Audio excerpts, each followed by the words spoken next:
pelajaran angka baik yang kedua. Persoalan mulai.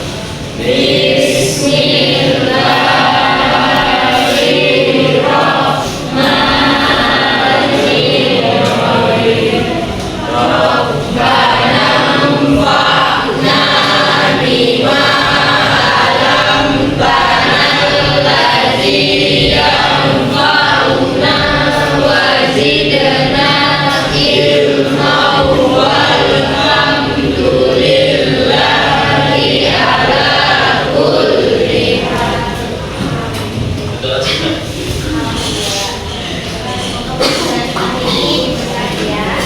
Ada ketemunya tidak hadir? Apa?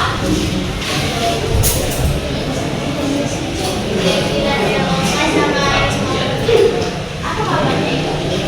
Devira izin Risma di pagi yang menyelesaikan ini saya mau tanya. Yang karena kalian pasti semuanya punya cita-cita kan? Ingat tadi masa depan nanti. Besar. Sekarang ini kalian malas-malasan tuh belajar. Nah kalau misalnya kalian malas-malasan, kalian tuh harus siap kalau di masa depan tuh kalian buruk gitu, nggak bagus, nggak cerah. Kenapa? Karena sekarang kalian tuh malas-malasan. Jadi pesan nih sekarang itu nggak apa-apa sekarang tuh lelah belajarnya, capek, ngantuk itu nggak apa-apa, itu wajar. Daripada nanti masa depan kalian tuh curam atau kalian nggak ada arah hidup nih mau kemana. Jadi pesan nih belajarnya yang rajin, jangan malas-malasan, dan semoga di masa depan kalian cerah seperti apa yang kalian inginkan tadi.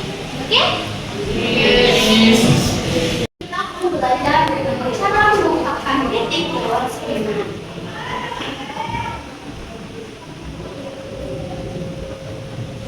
Nah, ada pun tujuan pembelajaran kita hari ini agar kalian dapat memahami pengertian teks ambigu, kalian menemukan pesan sinar di dalamnya, dan dapat menganalisis struktur teks ambigu seperti abstraksi, orientasi, krisis, reaksi, dan kode di dalam teks ambigu tersebut.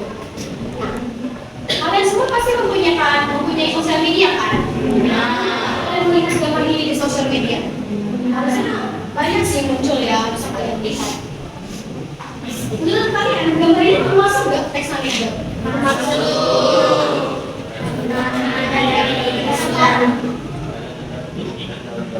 Betul.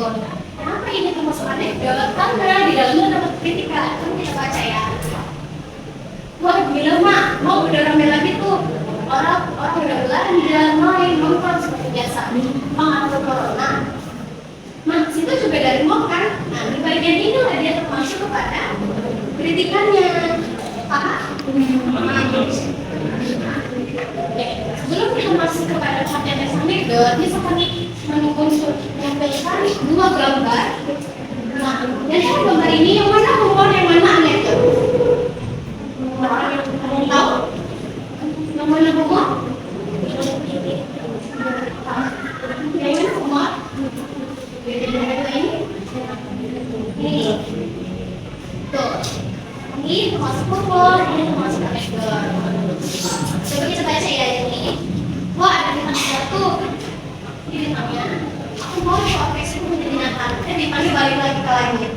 Nah, ini termasuk humor. Kenapa? Karena di dalamnya hanya berisikan lelucuan saja, tidak ada kritikan di dalamnya. Lalu gambar yang kedua, masa pemilu ini mulai banyak dialog palsu. Yang kedua sekali ini janji palsu. Di sebelahnya ada gambar jujur pro rakyat sebagai korupsi. Kenapa itu termasuk kritikan atau anekdot? Karena terdapat kritikan di dalamnya. Ya, ini palsu. Kritikan untuk si pejabat ini. Jadi dia termasuk pada kritikan. Sekarang sudah paham gimana humor dan anekdot? Apa sih teks anekdot itu? Teks anekdot adalah jenis teks yang berisikan cerita singkat, menarik, yang lucu dan mengesankan. Yang tujuannya itu untuk mengkritik atau menghina seseorang atau lembaga tertentu. Nah, menurut Kamus Besar Bahasa Indonesia, teks anekdot ini seringkali mengangkat tokoh penting atau peristiwa nyata yang dikemas secara jenaka. Tokoh penting itu contohnya seperti pemerintah itu termasuk pada tokoh penting. Lalu teks ini tuh nggak hanya bertujuan untuk menghibur, tapi juga digunakan untuk kita menyampaikan sindiran, tapi dengan cara yang ringan atau dengan cara yang halus. Jadi kita mau kritik tapi pakai anekdot ini diselingin kata-kata bercanda tapi tujuannya mengkritik salah satu orang. Jadi dapat kita simpulkan bahwa kisah anekdot ini adalah cerita lucu yang memiliki tujuan untuk menghibur, tetapi tetap ada kritik di dalamnya untuk kita memberikan atau mengkritikan secara halus agar bermakna untuk dibaca. Lalu kita masuk kepada struktur teks anekdot. Jika diberikan dilihat, struktur anekdot ada berapa? 5 saja.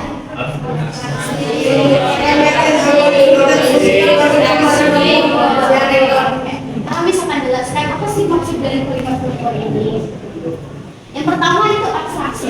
Abstraksi adalah bagian awal cerita yang berfungsi sebagai gambar umum isi anekdot. Lalu orientasi adalah bagian pembuka cerita yang biasanya itu terdapat perkenalan atau jalannya cerita tersebut atau alurnya. Lalu krisis itu biasanya permasalahan yang ada di situ, yang dimana bisa dalam permasalahan atau inti cerita yang nantinya akan muncul reaksi. Reaksi itu bagian yang bisa dikembangkan atau solusi untuk menyelesaikan permasalahan yang ada di krisis sebelumnya. Lalu yang terakhir itu ada koda, bagian akhir cerita yang menandai bahwa cerita itu sudah selesai.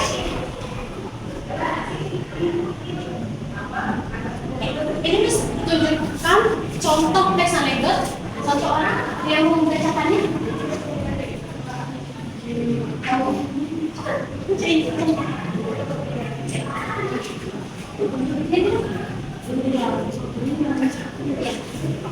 Yang menegaskan di sebuah sekolah ada seorang siswa bernama Rina yang sangat cemas menghadapi ujian akhir semester.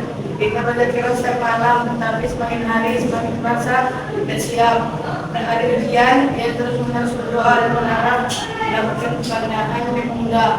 Ketika ujian dimulai, Rina melihat bahwa semua pertanyaan sangat sulit dan jauh dari pelajarinya.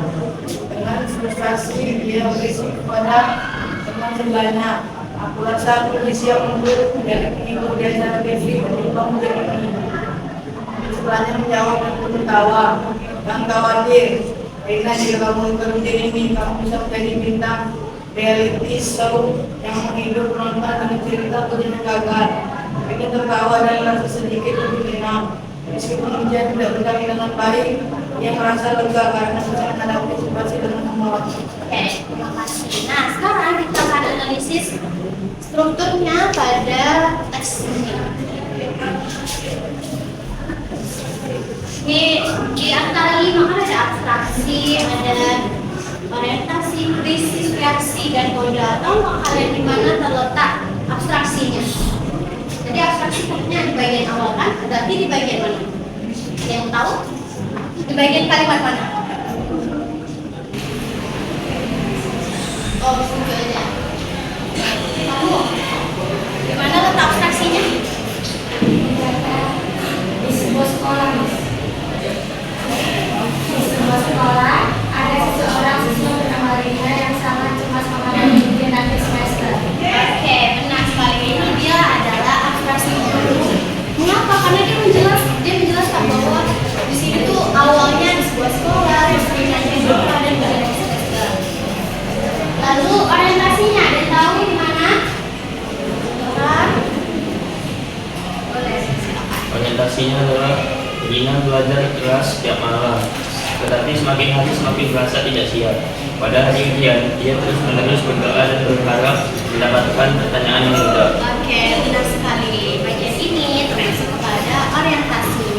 Karena dia menjelaskan bahwa di situ Rina sudah belajar keras, dia sudah karena udah belajar keras, dia merasa makin tidak siap dan dia terus berdoa di ujian agar pertanyaannya dapat yang mudah. Lalu di mana bagian krisisnya? Yang tahu? Bagian krisis. Kamu boleh tahu? Biar tahu.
minta untuk kita masing-masing ya.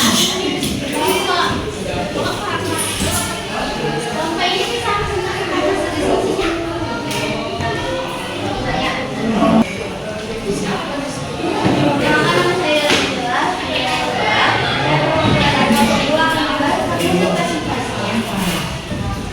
di bagian abstraksi kita dapat membaca pada suatu hari Pak Guru memberikan tugas matematika kepada murid di kelas. Semua murid sibuk mengerjakan kecuali di bagian organisasi Pak Guru heran dan bertanya, Dimas kenapa kamu tidak mengerjakan tugasnya Pak Guru? Dengan santai Dimas menjawab, saya sedang menjawab Pak.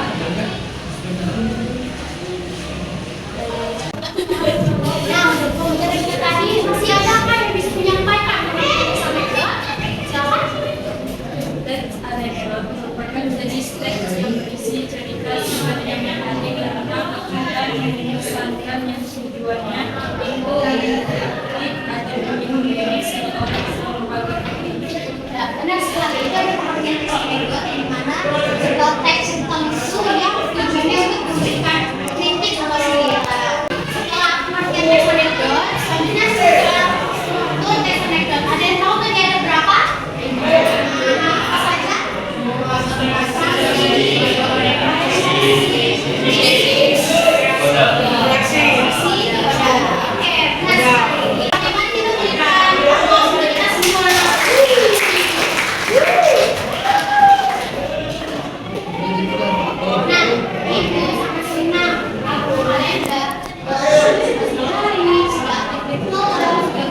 Menjawab jika ditanya juga untuk pembelajaran minggu depan, misalkan Miss mau kalian mencari contoh anekdot bisa dari sosial media atau dari mana saja atau bisa juga berdasarkan pengalaman kalian lakukan terus setelah itu minggu depan kita bahas tentang teks yang sudah kalian dapatkan ini. Sebelum kita tutup pembelajaran hari ini, mari kita berdoa. Agar pembelajaran kita hari ini berkati ya. Kamu kuasa mereka.